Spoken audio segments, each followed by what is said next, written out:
Bonjour, ça va? Vous avez passé une bonne journée? C'était inspirant, une bonne matinée, pardon. C'était inspirant le talk de ce matin de Julien? Enfin, moi, en tout cas, ça m'inspire. Merci, Julien, pour ce que tu fais, c'est vraiment chouette. Je voudrais faire un petit selfie, comme Julien, après tout, je vais faire comme lui, pour montrer qu'on bosse. Il faut sourire. Voilà, super. Merci. Alors, je vais vous parler d'un sujet peut-être moins inspirant, technique, qui s'appelle Elasticsearch Query Language, qu'on appelle ES, je fais une pause, QL. Parce que si je le dis trop vite, vous entendez ESQL et vous entendez le SQL et c'est pas du tout ça. Okay, c'est bien Elasticsearch Query Language. Le pipe dans le nom est important. Alors, pourquoi on a fait ça? Je ne sais pas si vous connaissez le nombre de langages possibles quand vous utilisez Elasticsearch. Il y en a énormément, donc vous pouvez faire des queries en Lucene, vous avez un query DSL en JSON, vous pouvez faire des requêtes dans Kibana, ce qui s'appelle KQL. On a un truc spécifique pour les événements, un peu pour la sécu, pour faire cet événement, puis celui-là, puis celui-là. On a même du SQL, pour le coup. On a un truc qui s'appelle Vega, je ne sais pas si vous connaissez ce truc-là. C'est dans Kibana, ça permet de faire en JavaScript des visualisations en codant un petit peu. Il y a Canvas aussi, qui est un autre projet, qui a son propre langage. Et puis il y a Painless, qui porte mal son nom, et qui est aussi un langage qu'on a dans Elasticsearch. Et donc on s'est dit à un moment, c'est pas mal ce qu'on a fait, mais au niveau des analytics, en fait on est un petit peu limité parce que par nos capacités. Alors, juste pour revenir en arrière, quand on a commencé Elasticsearch, dans la version 0.9, Shybanon a implémenté ce qu'on appelle les facettes. C'est ce qu'on trouve sur les sites marchands, où on groupe sur une colonne les résultats, et puis on fait une sorte de group by, puis on fait un count derrière. Et donc on avait par exemple un truc qui s'appelait des terms facettes, où on va grouper par nom de produit, et on va avoir le nombre de réponses par type de produit. On avait aussi des stats facettes, donc average, ça calculait des moyennes sur des prix, etc. Puis un jour, des utilisateurs nous ont dit: ah, mais moi j'aimerais bien faire mon groupe par produit, mais aussi avoir des stats par prix pour chacun des produits. Donc on a fait ce qu'on appelle les terms stats facettes, où c'était ce groupe des deux. Puis on a rajouté beaucoup de facettes, on a rajouté des facettes cartographiques, etc. Et ce n'était pas suffisant, on n'arrivait plus à combiner tout ça ensuite. Parce que pour faire par exemple du geoclustering puis des stats derrière, il aurait fallu inventer d'autres facettes. Donc on a dit, hop, on efface tout, on fait ce qu'on appelle les agrégations. Et c'est ce que vous avez aujourd'hui. Si vous utilisez Elasticsearch, vous utilisez sans doute les agrégations, le framework d'agrégation, qui est pas mal parce que lui, il est composable pour le coup. Ceci dit, il y a des utilisateurs qui sont venus nous voir en disant, oui, mais moi, je veux faire des dérivés de mes résultats, du calcul de dérivés. Ah, c'était plus compliqué. Donc il a fallu sortir les pipelines agrégations. Et quand vous faites des agrégations, notamment les dérivés, ce genre de choses, vous vous retrouvez avec un JSON qui est juste énorme et qui est assez difficilement lisible. Néanmoins, on n'y a plus touché. Et puis en 2023, on s'est dit, mais en fait, ça ne va pas, en fait, il faut absolument qu'on réécrive autre chose. Et c'est comme ça qu'est né ce projet ESQL. Alors ESQL, ça n'est pas qu'un langage. C'est-à-dire que ce n'est pas un langage qu'on va transformer en query DSL, c'est surtout un moteur. On a changé le moteur. Vous verrez que le endpoint qu'on utilise, qui n'est plus, c'est plus underscore search, c'est underscore query. Donc c'est vraiment un autre endpoint dans Elasticsearch et c'est un nouveau moteur. Il n'y a rien à installer, c'est disponible évidemment dans la version gratuite et c'est directement sur vos données. Vous n'avez pas besoin de réindexer vos données, ça s'applique à tout ce qui est existant. Et ça vient aussi avec des visualisations directement dans Kibana. Quand on développe des trucs chez Elastic, jusqu'à présent, quand on développait des trucs, Kibana, ça arrivait à plusieurs itérations derrière. Là, non, on a dit non, on va livrer tout ensemble, en même temps. Alors, le langage, c'est un langage avec ce fameux pipe. Donc, c'est ce que vous retrouvez sur Linux, hein, quand vous faites du cat, pipe, grep, pipe, autre chose, pour compter des choses. C'est exactement le même principe. C'est similaire à d'autres choses. Si vous faites du Splunk, par exemple, ils ont un langage qui s'appelle SPL. Bon, bah, c'est l'équivalent de ça. Chez Microsoft, ils ont un truc qui s'appelle KQL, qui n'est pas le même que le nôtre. Mais c'est à peu près c'est similaire. La sémantique est très proche de ce qu'on trouve dans SQL. Vous allez voir, c'est assez simple. Et puis, on peut faire des lookups, alors qu'ils ne sont pas des joins, bien que, je vous montrerai à la fin, là, enfin, je vais vous montrer aussi le plan qu'on a pour la suite, et ce que mes collègues sont en train de développer à ce sujet. Donc on a un système de lookup, ça je vais vous le montrer tout à l'heure. Plein de commandes sont supportées. Je vais vous montrer ça en action, avec des fonctions aussi qui permettent de manipuler la donnée qu'on récupère. Je passe assez vite. Le moteur. Donc c'est là où on a beaucoup travaillé. Le moteur a été fait avec en tête vraiment la performance. Il faut que ça soit performant. Elasticsearch est déjà performant, mais on voulait que ça soit encore plus performant. Et notamment, on a dit, tiens, plutôt que de faire des traitements par ligne, on va essayer de les faire des traitements en bloc. On va utiliser beaucoup la vectorisation au sens Java du terme, pas au sens des vecteurs en AI, mais non, la vectorisation au niveau Java, donc être capable dans un même cycle CPU d'exécuter plein de choses en même temps. Et puis aussi le support du multithreading. Ça, c'est un truc important. Quand vous faites des agrégations dans Elasticsearch aujourd'hui, c'est monothread par shard. Là, on est en multithread par shard. Donc, ça veut dire qu'on peut vraiment décupler et utiliser complètement vos processeurs mieux, beaucoup mieux. On a maintenant un query planner. Donc, le query planner va nous permettre de prendre une requête, de résoudre en arbre syntaxique, de faire ensuite une résolution logique. Et puis, on va commencer à faire un premier plan logique de l'exécution et qu'on va ensuite transformer en plan physique, c'est-à-dire sur quelle machine je dois aller exécuter un petit bout de ma requête, exactement à quel endroit je dois faire et quel est le type de la requête que je dois faire à cet endroit-là. Et voire même, sur chacun des nœuds qui reçoit la requête, il peut décider à un moment de dire « Ah non, mais moi, en fait, j'ai envie de rerouter ma requête sur d'autres choses. » Donc les nœuds peuvent eux-mêmes faire du local replanning. Vous allez me dire, c'est moins performant. Oui et non. Si vous faites par exemple une requête qui s'adresse à 1 millier de shards en parallèle, le nœud qui reçoit la requête aujourd'hui, le nœud coordinateur, il doit balancer les 1000 requêtes, attendre le résultat des, je sais pas, les 10 000 lignes par shard et puis ramener tout ça. C'est très consommateur en mémoire, c'est très consommateur en ressources réseau. En fait, ce que va faire le local replanning, c'est ce qu'il va dire. Il va dire, bah, moi, je vais peut-être diviser en 5. Je vais renvoyer ma requête sur 5 nœuds différents et chaque nœud va renvoyer à 200 shards. Et donc, du coup, on va agréger ensuite le résultat. Voilà, donc ça permet d'avoir une optimisation des requêtes. On a une représentation tabulaire, ça je vais vous le montrer dans la démo. Je vous ai dit qu'on était maintenant, on passait en multithread. On est capable d'empiler sur le disque aussi, de faire, si on n'a pas assez de ressources, de faire du speeding to disk. Et puis on fait du streaming des données entre les nœuds. C'est plus on attend un JSON et entre les nœuds, et non, on fait du streaming maintenant entre les nœuds, c'est beaucoup plus pratique. C'est la ventilation qui se met en route, c'est ça? Ah, c'est un avion qui atterrit dans la cour. Non. Je vous ai parlé de la vectorisation, un petit mot là-dessus, c'est juste, voilà, c'est vraiment du Java, c'est plutôt que de faire en plusieurs cycles CPU des appels.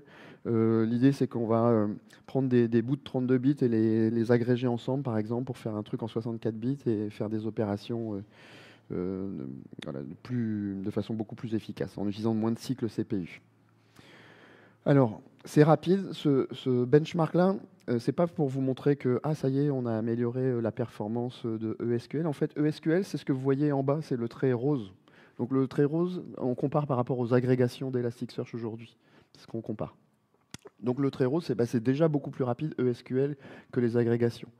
Mais quand on a développé ESQL, on s'est rendu compte que, en plus, il y avait des choses, des optimisations qu'on pouvait même faire dans les agrégations. Et donc, on les a portées aussi dans les agrégations, ce qui fait que ça a permis de bénéficier aussi de performance. Donc, aujourd'hui, si vous faites des montées de version de votre Elasticsearch et que vous utilisez toujours les agrégations, vous devriez voir, dans certains cas, des améliorations de performance. Je vais vous montrer tout ça en action, ça sera mieux. Je vous remontrerai le QR code, vous aurez accès aux slides et à la démo tout à l'heure, mais sur la fin, je vous le montrerai. Alors, c'est pas le son naturel de ma voix, hein, et c'est pas non plus que j'ai trop forcé hier soir, c'est que je suis un petit peu enrhumé. Alors, j'ai un index. Oui, ok, il faut que je me connecte.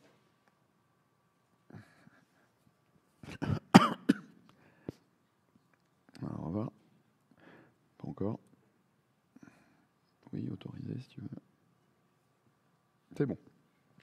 Je tourne dans le cloud. Ici, on a une offre qui s'appelle serverless, où en gros, on envoie de la donnée. Maintenant, on ne se soucie même plus de quelle version on a et compagnie, et on envoie juste de la donnée. Donc, j'ai injecté 100 001 personnes dans un index. Je vais vous montrer à peu près à quoi ça ressemble. Donc là, c'est le endpoint underscore search classique que vous connaissez, pour ceux qui font de l'Elasticsearch. Donc j'exécute ma requête, je lui dis j'ai plus de 10 000 résultats, et les documents que j'ai ressemblent à peu près à ça. J'ai le nom de la personne, la date de naissance, son genre, un nombre d'enfants et une adresse, voilà, avec différentes informations qui sont à ma disposition. Quand je vais faire du ESQL, je vais donc appeler ce endpoint maintenant qui s'appelle underscore query. Alors il a une particularité, c'est que je ne lui donne pas le nom de l'index déjà. Je ne lui dis pas dans quel index je bosse par rapport aux autres. Et ce que je vais lui dire, c'est dans la query, je vais lui dire from personne. Donc j'exécute ça. Voilà, il me dit tu en as... non, ça c'est le temps que ça a pris. Donc il a cette représentation tabulaire dont j'ai parlé. Vous avez vu, il y a des colonnes ici. Donc c'est quelles sont les colonnes que je ramène. Et ensuite, pour chacun des documents, voici les valeurs que je ramène. Alors, il y a un petit truc qu'on peut faire. Ah, on peut mettre des commentaires un petit peu partout. Ça c'est bon, anecdotique, on va dire. Mais ici, vous pouvez passer un paramètre qui est sympa. C'est que vous pouvez mettre format égale... Alors, JSON, par exemple. Donc là, j'ai le même résultat que tout à l'heure. C'est parfait. Mais je peux dire, non, mais je veux ça en CSV. Alors, pour ceux qui ont fait du Elasticsearch et qui voulaient extraire en CSV, c'était pas super facile. Là, voilà, c'est hyper facile. Vous avez directement un format CSV derrière. Pour le reste de la présentation, je vais faire du TXT parce que c'est plus facile pour moi. J'ai ici cette représentation sous forme de tableau Markdown. On ne le voit pas bien là parce que j'ai un peu trop de données, mais on va réduire ça dans un moment. Alors il y a un petit message ici. Il nous dit « Ah, tu n'as pas de limite définie, donc par défaut, je te fais une limite à 1000. » Donc il ne nous retourne pas tous les éléments. Si vous avez 1 milliard de documents, il ne va pas vous en redonner 1 milliard. Il va juste dire « Je travaille sur 1000 par défaut. » Mais vous pouvez changer cette taille en utilisant le fameux pipe.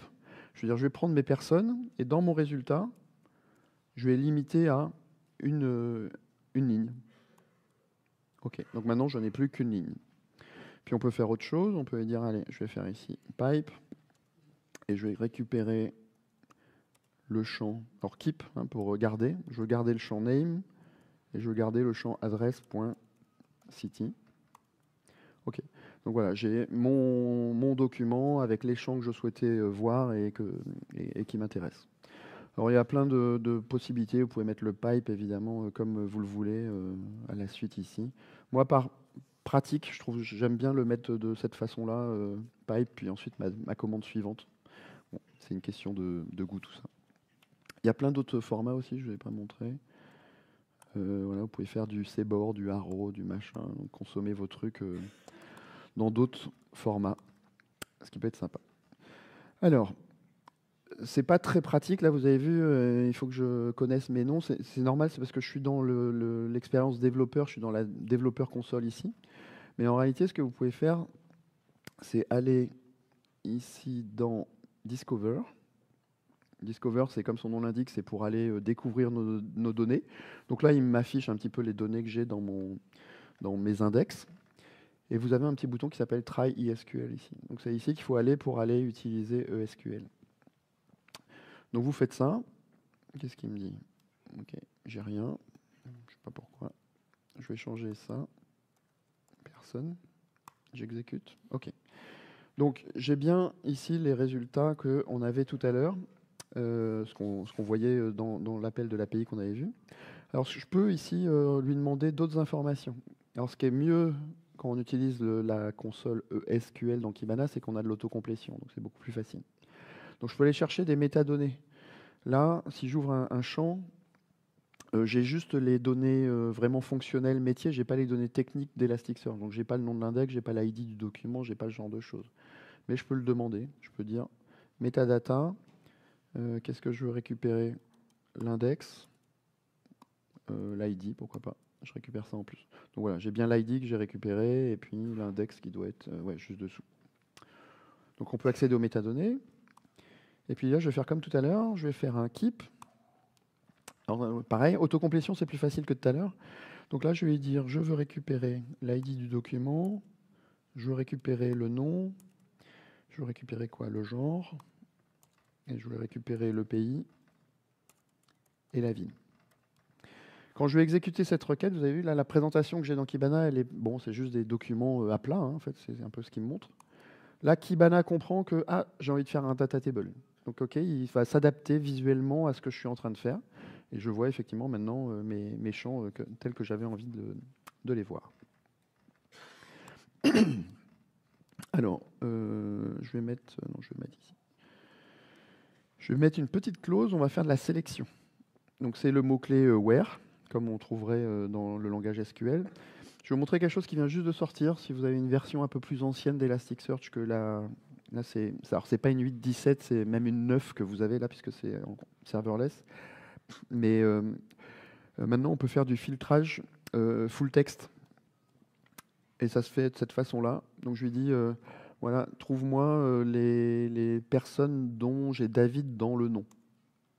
Voilà, donc OK, je vois ici quelques individus qui correspondent. Donc recherche full text comme on le faisait avant. Et je peux faire ici, et where. Je vais regarder le genre. J'ai un champ de gender. Et je vais lui dire, est-ce que je cherche des hommes? OK, donc voilà mes David qui sont des hommes. Alors j'ai exécuté sur 2 lignes, ici. En réalité, vous l'avez vu, je vous ai présenté tout à l'heure le query planner. En réalité, Elasticsearch, il se dit là, attends, mais moi, en une seule requête, je sais le faire, ce truc. J'ai pas besoin de faire 2 appels. Donc en fait, c'est comme s'il avait fait, en fait, ici, un AND pour lui. Exactement, en un seul appel. Il veut pas? Ouais, s'il veut. C'est exactement la même syntaxe en fait. Donc lui, même si vous écrivez mal vos requêtes, de toute façon, il va les optimiser pour vous. Je mets un where gender égale mal. Alors, je peux rajouter d'autres trucs, donc je vais remettre un and ici, pourquoi pas. Alors des fois, j'ai des petites erreurs là. Il me dit, bon oui, il te faut un argument. Il me manque quelque chose, mais des fois, là, j'ai pas d'autocomplétion. Donc ça, c'est un vrai bug dans l'interface pour l'instant, que mes collègues essayent de régler. Je vais demander, je veux que la ville soit... c'est pas comme ça, c'est entre parenthèses. Cergy. J'habite Cergy. Soit Nantes. Ok, donc là maintenant, je n'ai plus que des David, qui sont des hommes qui vivent à Cergy ou à Nantes. Très bien. J'ai une date de naissance. Alors, je ne vous l'ai pas encore affiché, mais c'est pas grave. J'ai une date de naissance. Je peux lui demander, je voudrais tous ceux qui sont nés après les années 1970. Donc je vais prendre le champ date of birth, il s'appelle comme ça. Et je veux supérieur ou égal à 1970. Donc là, il râle. Vous avez vu, il est en rouge. Et si je l'exécute même, vous allez le voir en plus gros, il me dit non, c'est pas possible. Le premier argument, là, à droite, en fait, c'est le premier argument, pardon, à gauche, c'est un champ datetime. Et à droite, tu m'offres une valeur numérique. Je ne peux pas comparer une date avec une valeur numérique. Ce que ça veut dire derrière, c'est que tous les champs sont typés derrière. Donc quand je vais faire de la manipulation, je vais faire de la manipulation sur des objets typés. Donc il faut que j'arrive à transformer ce 1970 en objet date. Donc pour ça, vous avez ici le ESQL help, et vous avez un truc qui s'appelle quick reference. Et là-dedans, je peux chercher tout ce qui concerne les dates, par exemple. Donc qu'est-ce que j'ai? J'ai un date parse, je pense que ça sonne bien ce truc-là.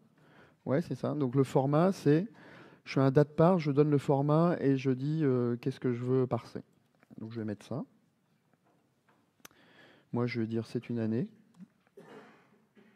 Et puis là, c'est 1970. Donc là, c'est bon, il a accepté de l'exécuter. Pourquoi? C'est parce qu'il m'a fait effectivement là un objet date cette fois qui correspond à la valeur 1970. Alors, est-ce que je peux prouver ce que je dis? Il faudrait que j'affiche date of birth. Donc normalement, j'ai que des gens nés après 1970. Bon, on n'en est pas sûr, mais visiblement, ça a l'air d'être bon. Et puis, je vais rajouter une autre clause. J'ai dit, je veux ceux qui sont nés dans les années 70. Donc, je vais faire mon petit and, date of birth, inférieur. Et là, je vais mettre à 1980. Donc maintenant, j'ai normalement que des gens nés vraiment dans les années 70. Et j'en ai que 10. Alors, quel âge ont mes individus? J'en sais rien. Donc, si je voulais récupérer cette donnée, je peux faire un script en painless. Et je vous l'ai dit tout à l'heure, c'est un petit peu pénible. Qu'est-ce que je peux faire d'autre? Je peux réindexer mes données. Ah ben non, parce que c'est pas dynamique, donc ça va pas marcher. Non, ben non. Donc qu'est-ce que je peux faire d'autre? Dans ESQL, ce que je vais pouvoir dire, c'est de dire, en fait, je vais t'évaluer un nouveau champ que je vais appeler l'âge, et je vais dire, tu vas me faire du calcul mathématique. Donc là, dans les fonctions date, j'ai un truc qui s'appelle dateDiff, ça porte très bien son nom. À quel intervalle je veux? Qu'est-ce que je veux comparer? Bah, des années. Entre quoi et quoi? Bah, entre la date de naissance que j'avais dans mon champ, et puis maintenant. J'exécute. Ça marche. Ah non, vous ne me croyez pas, hein, parce que vous ne le voyez pas. Donc je vais mettre ici l'âge. Ok, donc maintenant je sais que mes individus, voici, j'ai l'âge de mes individus. Pour ceux qui ont fait du painless, hein, vous avez vu, c'est beaucoup plus simple à écrire quand même. Et c'est non seulement quelque chose que je peux visualiser, mais c'est quelque chose que je peux utiliser dans mes requêtes maintenant. Ça devient un champ utilisable, alors qu'il n'est pas dans les champs indexés. Donc je peux mettre une clause where, âge supérieur à 50. Ok, donc maintenant je n'ai plus que des gens dont l'âge est supérieur à 50. Et c'est l'âge étant, encore une fois, une donnée qui n'existait pas jusqu'à présent dans mon cluster, dans mon index, pardon. Alors, j'ai un autre index qui s'appelle info. Alors, pas grand-chose d'exceptionnel, j'ai qu'une entrée dans mon index. Mais dans cet index, j'ai un ID qui m'intéresse ici, un ID. Et puis, j'ai la hauteur et le poids de l'individu en question. Donc, je vais faire ici, je vais rajouter une petite clause where ID égale à 1. Bon, bah, j'ai un individu, David Pilato, il a 53 ans. Ah, c'est vrai. Il vit à Cergy, tout va bien. En fait, j'aimerais bien savoir quel est le poids et la taille de mon individu. Donc, en fait, ce que je veux faire, c'est une sorte de join dans Elasticsearch avec l'autre index que j'ai. Donc, pour faire ça aujourd'hui, ce que vous devez faire, c'est ce qu'on appelle des enrich policy. Donc, ça va passer par là. Donc, je fais add enrich policy. Je lui donne un petit nom, person-policy. Quel type? Je vais faire du match. Qu'est-ce que je vais demander? Ah oui, il faut que je lui donne le nom de l'index. Info. Next. Sur quel champ je veux matcher? J'ai dit sur l'ID. Quels sont les champs que je veux récupérer? La hauteur et le poids. Okay. Je fais next et j'exécute. Alors, ce que fait Elasticsearch là derrière, c'est qu'en fait, il va créer des mini-index qui va colocaliser sur les nœuds qui sont capables de faire de l'enrichissement comme ça.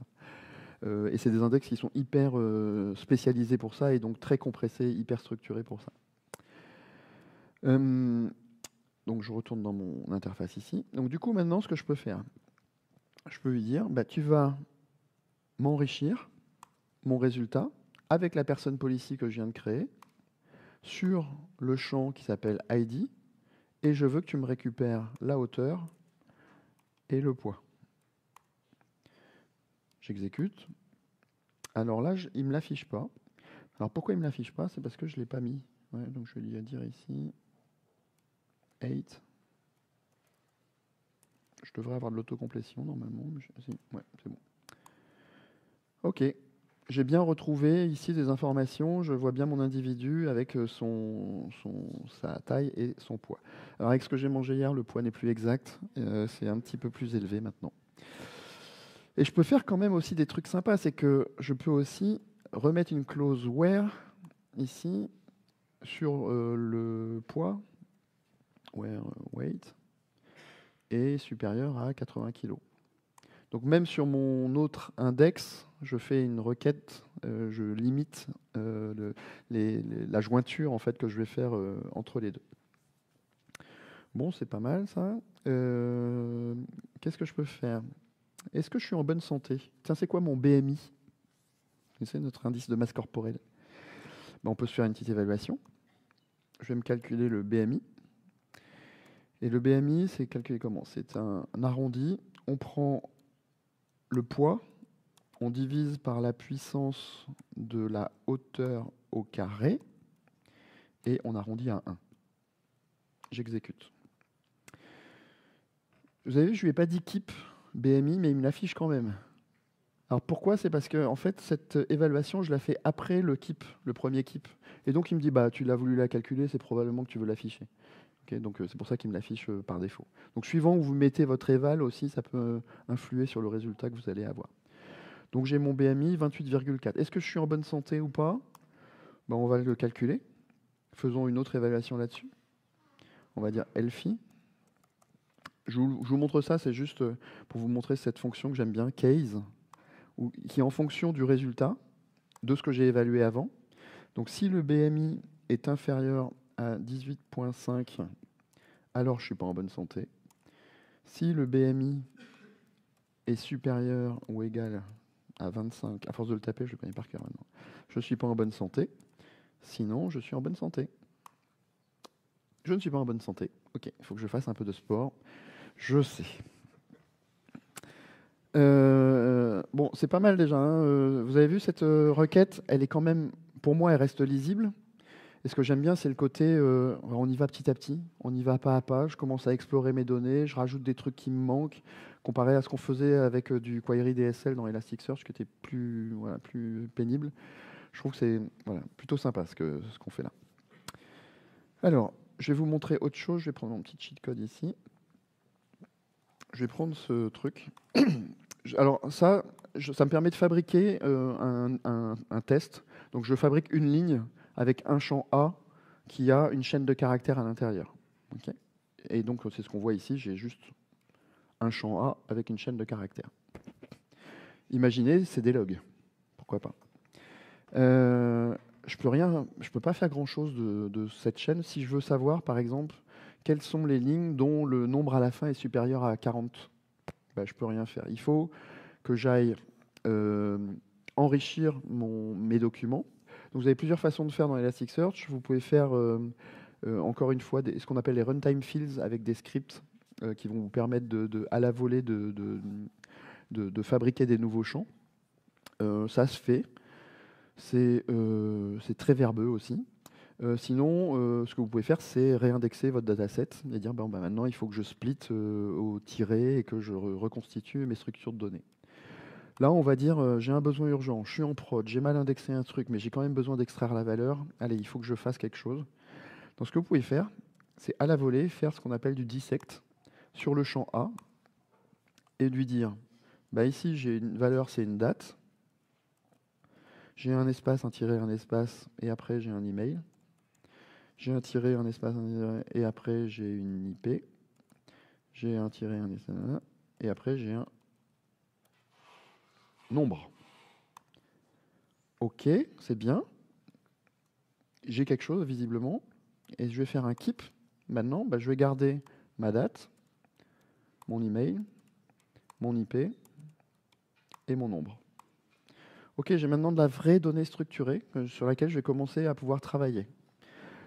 Alors c'est pas mal, sauf que le nombre, je ne sais pas si vous le voyez, il y a écrit ici un petit K. K, il est vu comme un keyword dans Elasticsearch. C'est-à-dire que ce n'est pas une valeur numérique là. Okay, et en fait, c'est une chaîne de caractères.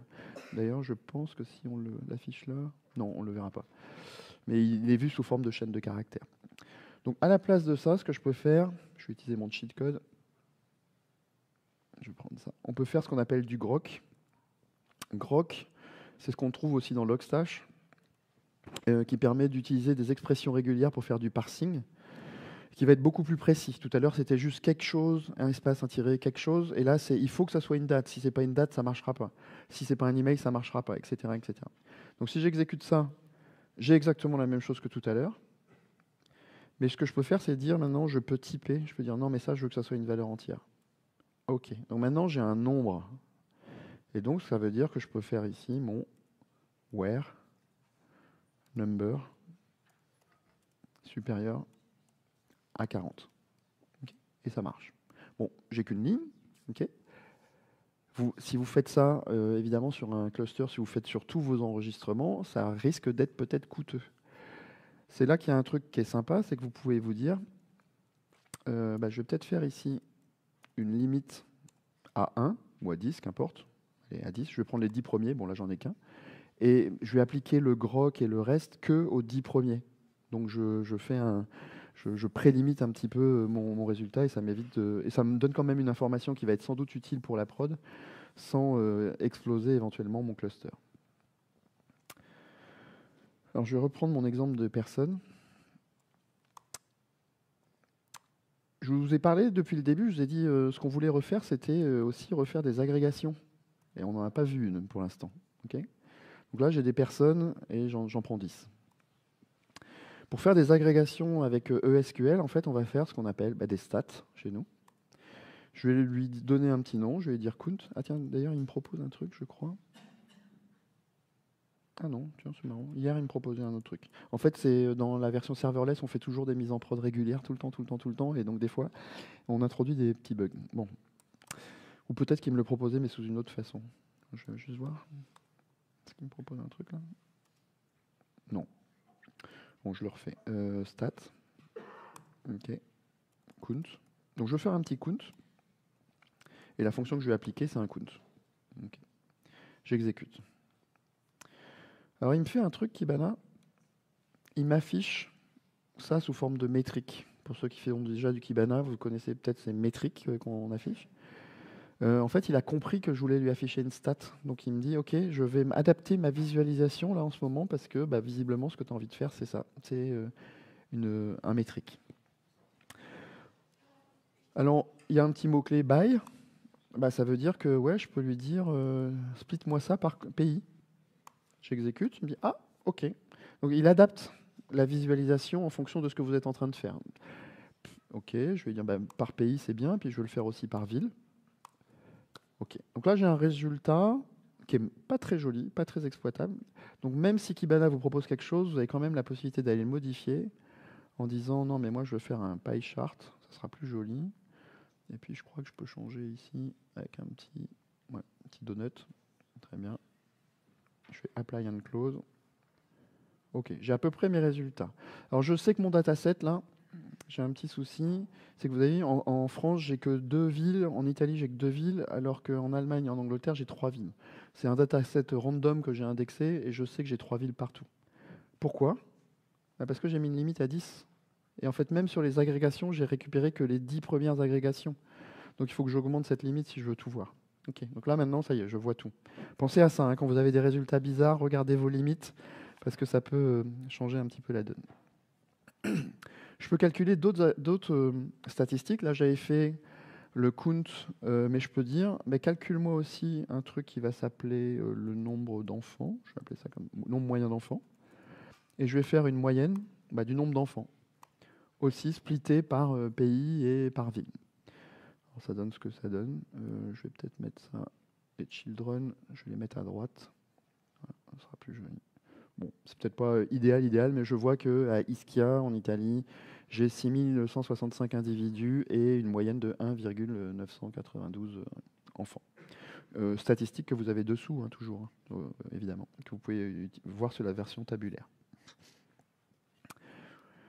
Alors, qu'est-ce qu'on peut faire d'autre là-dedans? Ouais, ça c'était bon. Je crois que je voulais vous montrer autre chose. J'ai oublié de faire un truc que j'ai pas fait dans le bon ordre. Ah oui, ça y est, je me rappelle. Je voulais vous montrer quelque chose d'important. Je vais remettre mon ici stat.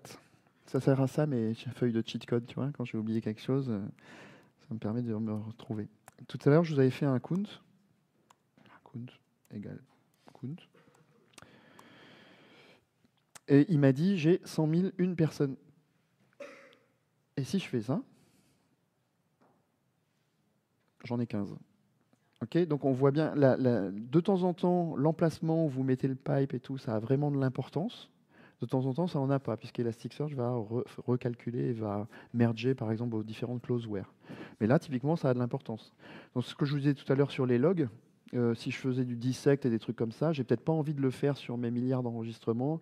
Je limite d'abord mon dataset, mon result set à je sais pas, 10 000 enregistrements, et puis je fais ensuite mon extraction de mes logs avec Grok et Dissect. Voilà, on peut faire autre chose. Vous vous rappelez, tout à l'heure, j'avais fait... Je vais remettre ma limite à 50, je vais mettre 50. J'avais fait tout à l'heure une évaluation de l'âge. Donc, il y a vraiment une donnée donc évaluée à la volée. Elle n'existe pas dans mon dataset, encore une fois. Mais je vais pouvoir l'utiliser aussi dans mes agrégations. Date of birth, now. Donc, j'ai mon âge. Et là, je peux faire une stat sur l'âge. Donc, je vais faire, par exemple, un percentile 0 sur cet âge qui, encore une fois, est évalué à la volée sur l'ensemble de mon dataset. 0. Je fais le percentile 50.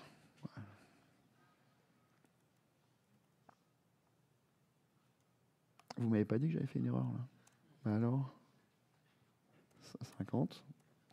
Et puis le 99 pour le fun.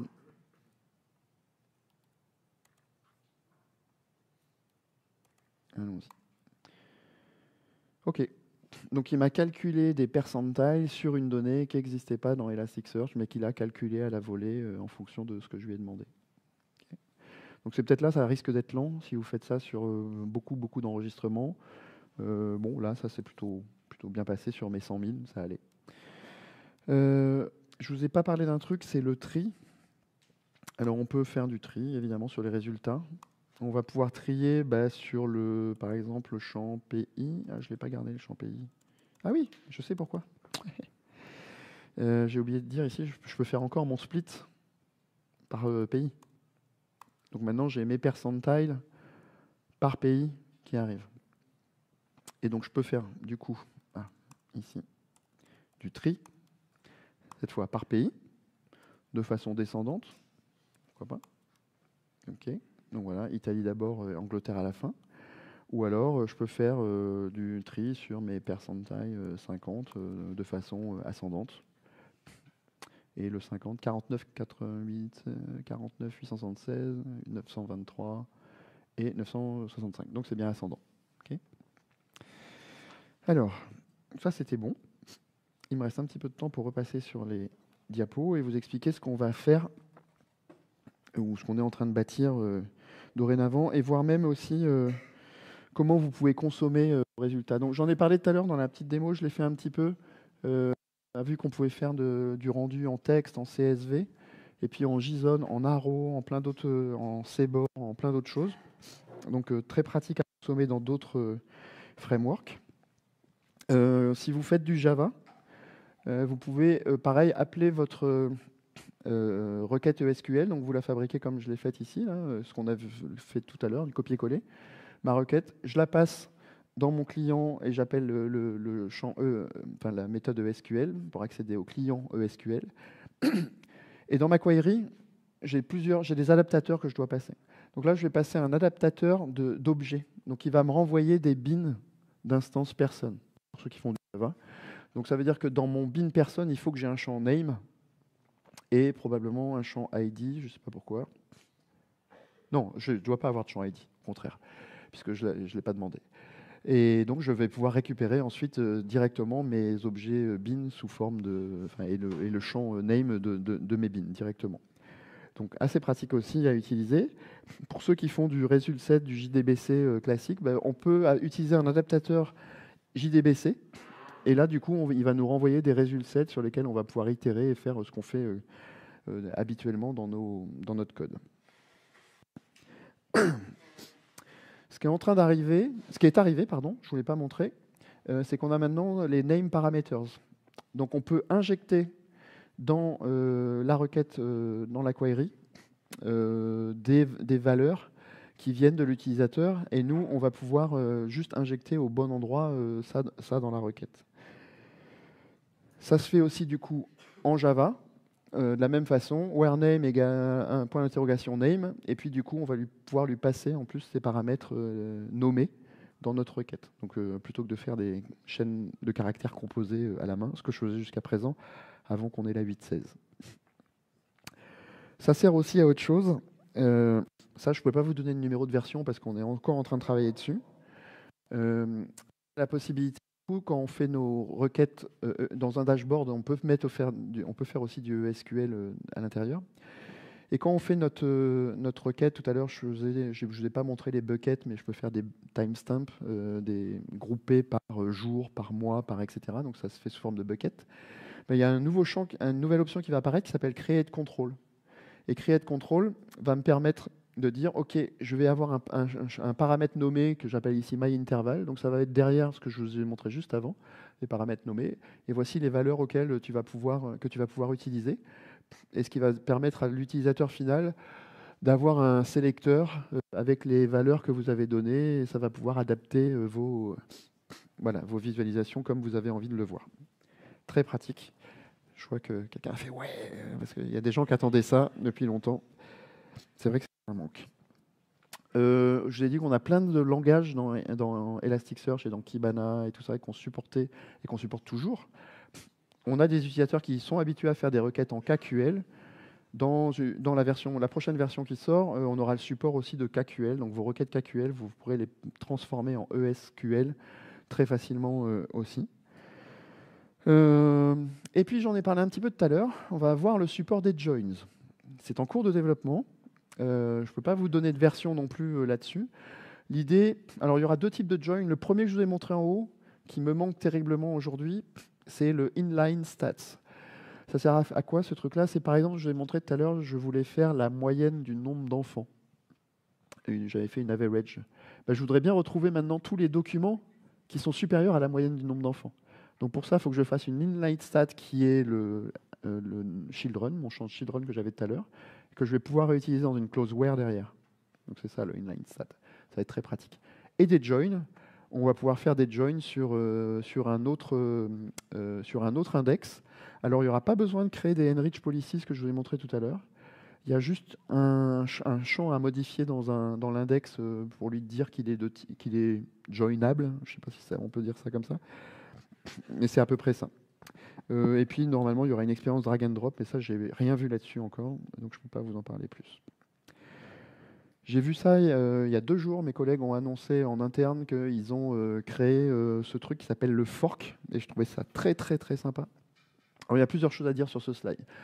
La première chose, le fork. Le fork, ça veut dire quoi? C'est-à-dire que sur le résultat 7 qu'on va avoir à la première étape, qui est le where IMDb rating est supérieur à 7, et ben en fait, on va forker ensuite en 4 streams parallèles et on va exécuter 4 requêtes en parallèle. Et ces résultats, en fait, on va les récupérer ensuite de façon agrégée à la sortie du fork. Et ça va nous permettre de faire quoi? Pour ceux qui font de la recherche classique dans Elasticsearch, la recherche texte, j'entends, voire de la recherche sémantique, et c'est ce que je montre ici, on peut faire de la recherche sémantique aussi, ou de la recherche textuelle, on va pouvoir agréger tous les résultats et faire ce qu'on appelle du RRF à la fin, du Reciprocal Rank Fusion, merci, qui va permettre de réordonner les résultats. Et ce que vous voyez à la fin, c'est par exemple les documents en bleu, là, ce que vous voyez, c'est les documents, et dans quel fork j'ai trouvé en fait le document qui m'intéressait. Donc ce truc-là qui sortira un jour, je n'ai pas de date non plus, mais ils sont vraiment en train de développer activement ce truc-là. Et ça s'appellera fork. On a eu des discussions en interne en disant « Ah, c'est pas bien comme nom et tout ». Non, c'est très bien. Vous retrouverez les slides, le lien vers la démo avec toutes les requêtes ESQL que j'ai passées, c'est tout dans ce truc, à ce QR code, pardon. Et de toute façon, je vais publier sur le Blue Sky, le LinkedIn et le tweet X de Tourentech, qui vont vraisemblablement me republier également toutes les informations sur cette conférence. Je vous remercie.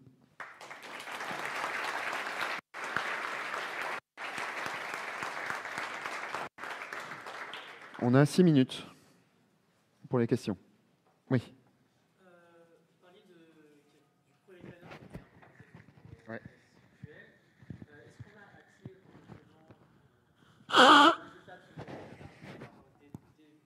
aux résultats Alors la question, c'est est-ce qu'on a accès aux résultats du Query Planner pour pouvoir débugger éventuellement ce qui se passe? Alors pas pour l'instant, mais je sais que mes collègues sont sensibles à ça.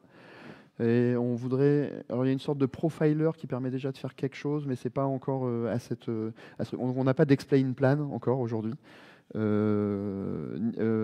tout cas pas en amont. Par contre, tu peux faire du explain à la sortie pour voir qu'est-ce qu'il a fait exactement et par quoi il est passé. Donc c'est une sorte de mode debug, mais pas avant l'exécution. Ce qu'on nous demande souvent, c'est de l'explain plan avant pour être sûr que la requête est bien faite. C'est sûr pour tous ceux qui font de l'Oracle et compagnie, ils aiment bien explain plan. Oui.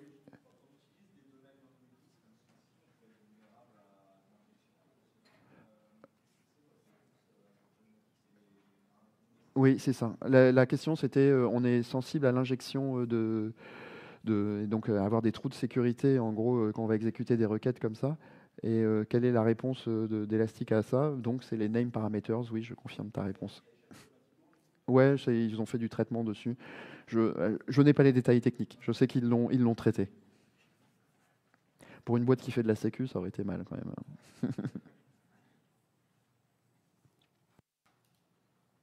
Ah oui, pardon.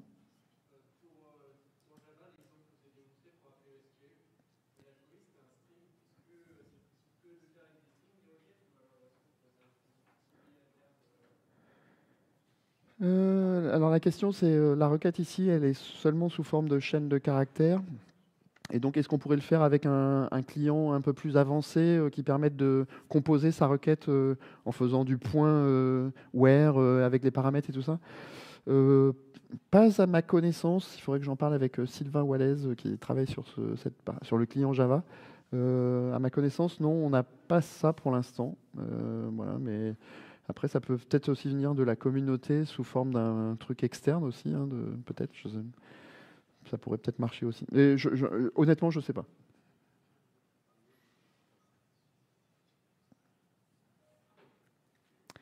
Vous avez gagné 3 minutes 30 de pause en plus. Bah, merci, passez une bonne journée.